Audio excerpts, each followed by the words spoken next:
Olá, gente, tudo bem? Aqui é o professor Carlos, vim aqui falar mais da microaula. Eu vou falar agora sobre a Revolução Inglesa, né, que é o assunto que estou revisando do segundo ano.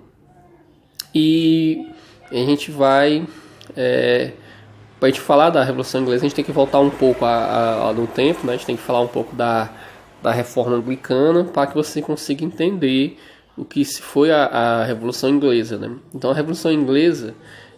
o estopim da Revolução Inglesa ela começa lá pela Revolução Anglicana, né? Então a Inglaterra foi dominada durante muito tempo pela dinastia Stuart, com Henrique VIII, e nós temos a Elizabeth I.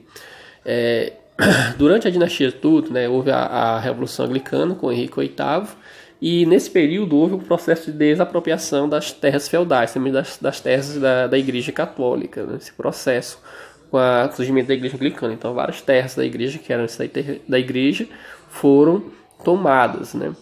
E essas terras eram arrendadas para quem pudesse pagar, no caso, né, a burguesia, né?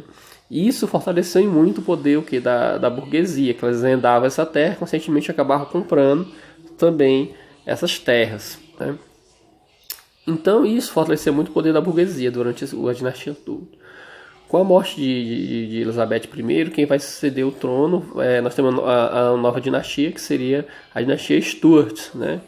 Quem vai suceder o trono vai ser Jaime I, né? Jaime I assume o governo e vai perceber que a burguesia havia crescido muito, né? E essa burguesia queria enormemente, né, aumentar seus poderes políticos também.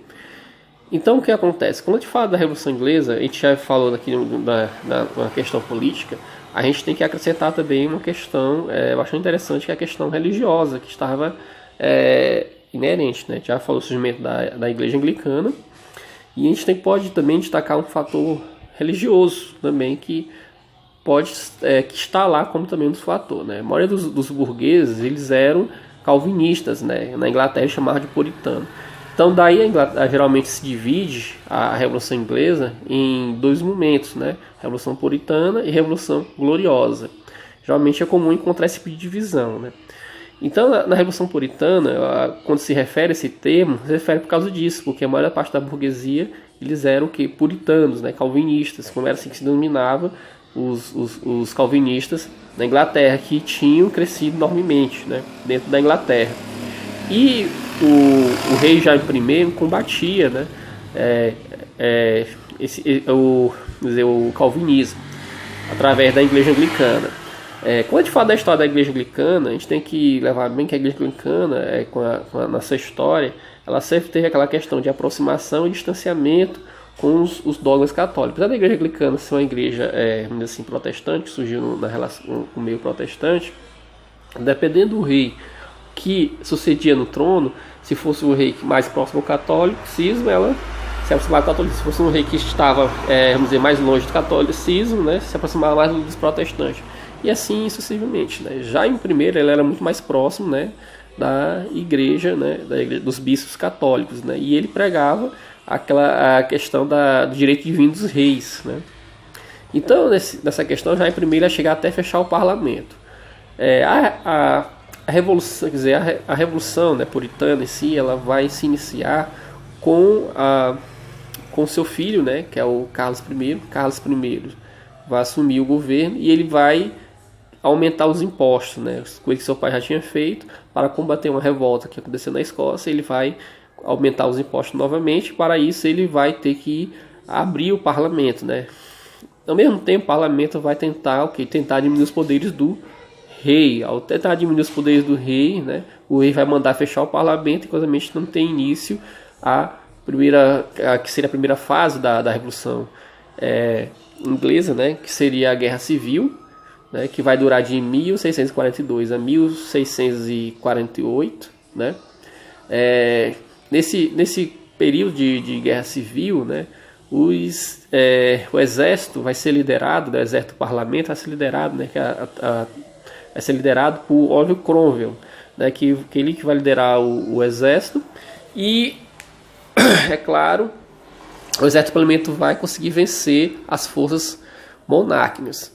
Quando ele consegue derrotar o rei ele vai ser julgado, né, em praça pública e vai ser condenado e decapitado, né? Então, a partir daí nós teríamos uma nova fase do governo da história inglesa, né? Que seria o que? A República de Cromwell, né? Que vai durar de 1649 a 1658, né? Então, durante esse período, Oliver Cromwell ele vai adotar medidas que favoreçam muito a burguesia, como, por exemplo, o chamado Ato de Navegação. O Ato de Navegação favoreceu muito a questão do comércio, comércio interno inglês, como também favoreceu muito para o desenvolvimento da marinha inglesa, né? Pois dizia que todo produto que fosse em direção à Inglaterra deveria ser comandado por navios ingleses, né? Tinha que ter um capitão inglês e uma tripulação inglesa. E isso vai prejudicar muito a questão da Holanda, a relação com a Holanda. Por quê? Porque a Holanda ganhava muito dinheiro mandando produtos coloniais em direção à Inglaterra. Então o que vai acontecer, né? É claro que a Holanda, se sentindo prejudicada, vai declarar guerra à Inglaterra. E Oliver Cromwell ele vai conseguir vencer a Holanda, né? Aí seria um fator interessante, né?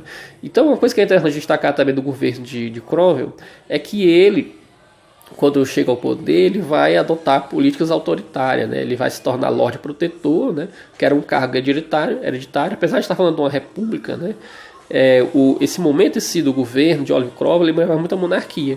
Por quê? Porque ele tinha poderes plenos, né? E além de ter poderes plenos, né? Aquele título dele era hereditário, né? Passava, né? De pai para filho.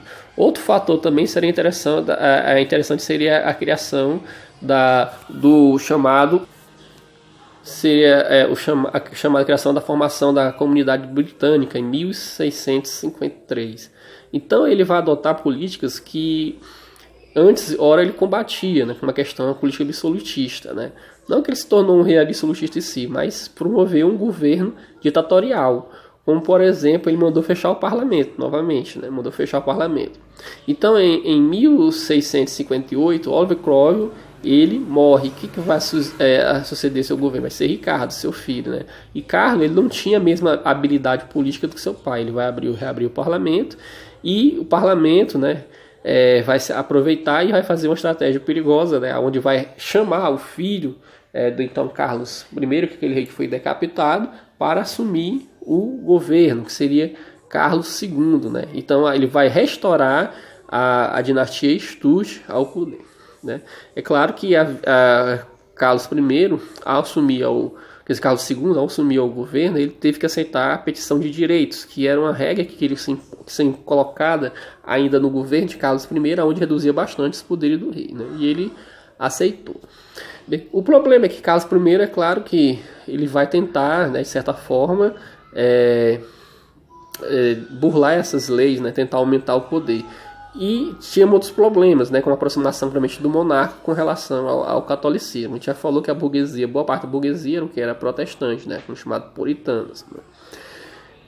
A outra fase da Revolução Inglesa, nós chamaríamos como Revolução Gloriosa, que vai acontecer no governo, que vai acontecer no governo de Jaime II, né.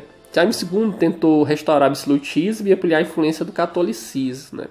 Aí já veremos um problema. Então o que foi que o parlamento fez? O parlamento realmente convidou Guilherme de Orange, né, que era casado com a filha de Jaime II, a assumir o governo, né? Então ele convidou Guilherme de Orange, que era governador dos Países Baixos, que hoje é a Holanda, e ele claramente aceitou, né? Então ele, né, formou um exército e invadiu a Inglaterra, sem como ter se defender, né?